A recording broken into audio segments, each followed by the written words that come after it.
Hello student. इस video में हम लोग वेक्टर अलजेब्रा का फिर से एक अगला टॉपिक लेके आए हैं, resolution of a vector into two perpendicular components. हम क्या करेंगे कि वेक्टर को, जो हमारे पास एक गिवन वेक्टर होगा तो उसको हमको परपेंडिकुलर कंपोनेंट्स में क्या करना है, स्प्लिट करना है। रिजोल्यूशन का मीनिंग ही होता है क्या करना, वेक्टर को टू आर मोर कंपोनेंट्स में क्या करना है, ब्रेक करना है, स्प्लिट करना है।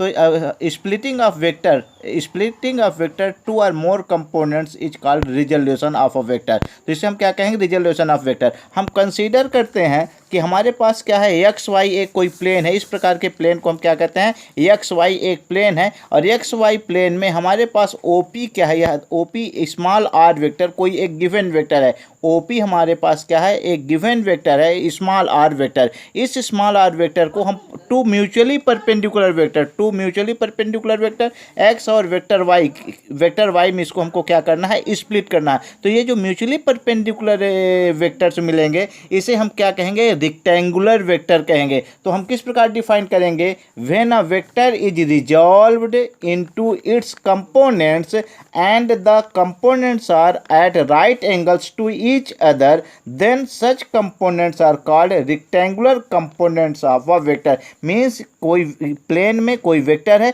और उस वेक्टर को हम टू वेक्टर एक्स और वेक्टर वाई के बीच कितना एंगल है, both are mutually perpendicular. Means ये कितने डिग्री पर है, 90 डिग्री पर है। तो इस प्रकार वेक्टर एक्स और वेक्टर वाई को हम क्या कहेंगे, रेक्टेंगुलर कंपोनेंट ऑफ वेक्टर कहेंगे। वेक्टर आर का ये कौन से कंपोनेंट होंगे, रेक्टेंगुलर कंपोनेंट होंगे। तो एक्स वाई हम प्लेन लेते हैं और यहाँ पर हमारे पास कोई वेक्टर आर है। आर का जो पोजीशन है वह ओपी, ये पोजीशन वेक्टर है। और यहाँ पर क्या है, एक्स और वाई प्लेन में 2 पॉइंट्स है, एक्स और वाई। पॉइंट पी क्या करता है, इसका पोजीशन वेक्टर है। अब हम क्या करते हैं, जो ओ एक्स है, ओ एक्स एक्स एक्सिस में हम क्या करते हैं, पी एम परपेंडिकुलर ड्रा करते हैं। सिमिलरली वाई एक्सिस में हम क्या करते हैं, पी एन परपेंडिकुलर ड्रा करते हैं। जो ओ एम की वैल्यू है here, O M equal to vector O M equal to हम वेक्टर एक्स कंसीडर करते हैं। And vector O N is taken as vector Y, vector small Y. O से N के बीच की जो डिस्टेंस है वह क्या है, वेक्टर वाई के द्वारा रिप्रेजेंट करते हैं। In triangle O M P by triangle law of vector addition. Triangle law of vector addition, हम ट्रैंगल लॉ का यूज करते हैं। ट्रैंगल लॉ में हमने सीखा है कि ऐसे वेक्टर ये दोनों ये सेम ऑर्डर में है, तो यहाँ क्या होगा, ओपी जो वेक्टर होगा, यह ओपी वेक्टर किसके इक्वल होगा, vector O M vector plus M P vector. क्या होगा, M P vector. Further O P vector equal to O M vector, जो ओ एम है, एम पी वेक्टर किसके इक्वल है, ओ एन वेक्टर के equal है। किसके इक्वल है, O N vector. Since M P is equal vector to O N vector, ये दोनों क्या है, इक्वल हैं। तो ओ पी को हम वेक्टर स्मॉल आर से रिप्रेजेंट करते हैं। ओ एम क्या है, ओ से एम के बीच डिस्टेंस क्या है, this is the vector x and O N equal to vector y. Means this is vector y, ये भी होगा और यहाँ ये क्या होगा, वेक्टर एक्स होगा। तो ये क्या हो जाएगा, वेक्टर एक्स वेक्टर वाई होगा।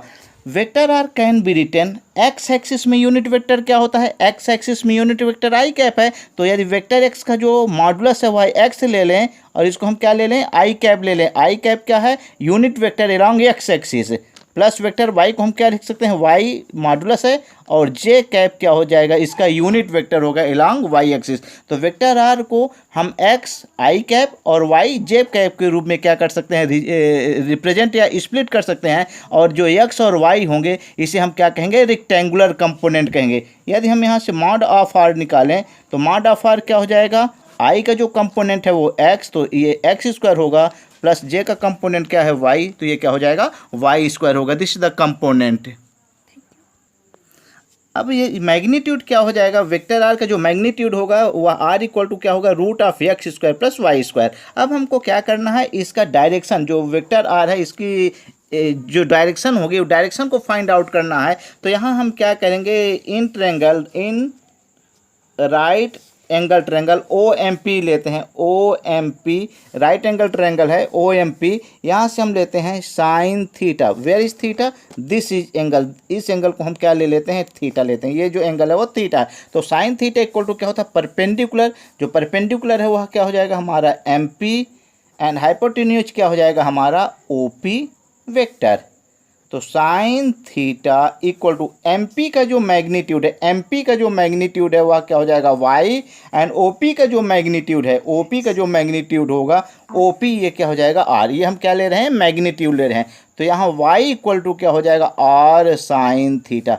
This is the equation first. जो Y equal to R sine theta है, जो Y है यह R का जनरली हम कौन सा इसके सामने है तो इसे हम कौन सा कंपोनेंट कहते हैं? इसे हम एक मिनट, कौन सा कंपोनेंट कहते हैं? इसको हम आगे डिस्कस करेंगे कि कौन सा कंपोनेंट होगा। तो जो y होगा वह वेक्टर r का, किसका? वेक्टर r का यह वर्टिकल कंपोनेंट कहलाएगा। क्या कहलाएगा? Vertical component.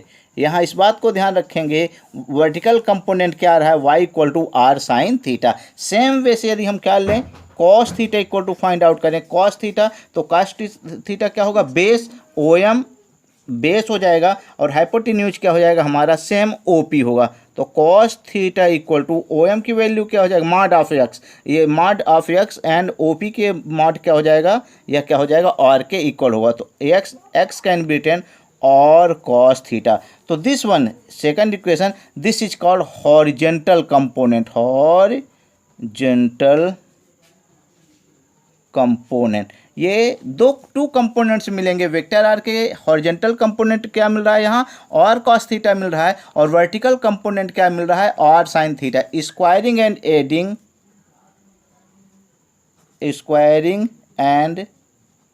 Adding equation 2 and 3 we get. यहाँ 2 और 3 को ऐड करें, स्क्वायर करें, तो ये left hand side x square plus y square. यहाँ क्या हो जाएगा? दिस इज द और cos theta square plus r sine theta square. x square plus y square equal to r square cos square theta plus r square sine square theta. x square plus y square taking r square common, तो this become cos square theta plus sine square theta, and this equal to r square sine square theta plus cos square theta क्या होगा? r होगा। तो जो r की value आएगी, this is the r equal to root of x square plus y square, जो कि हमारी रिजल्टेंट, जो हमारा मैग्नीट्यूड है वह r क्या हो गया? Root of x square plus y square. Mean horizontal component vertical component को स्क्वायर करके स्क्वायर रूट लेते हैं, तो ये हमारा क्या हो रहा है? मैग्नीट्यूड आ रहा है। अब इसका हमको क्या करना है? जो डायरेक्शन है फाइंड आउट करेंगे। डायरेक्शन के लिए जो हमारा इक्वेशन है y equal to r sine theta, this is the first equation, and this is the x equal to r cos theta second. First equation हम सेकंड इक्वेशन को divide करते हैं, तो क्या हो जाएगा? y upon x r sine theta upon r cos theta. r get cancel, तो sine theta upon cos theta that become tan theta. तो y upon x equal to tan theta. तो जो थीटा की वैल्यू होगी वह किसके equal होगी? Tan inverse y upon x।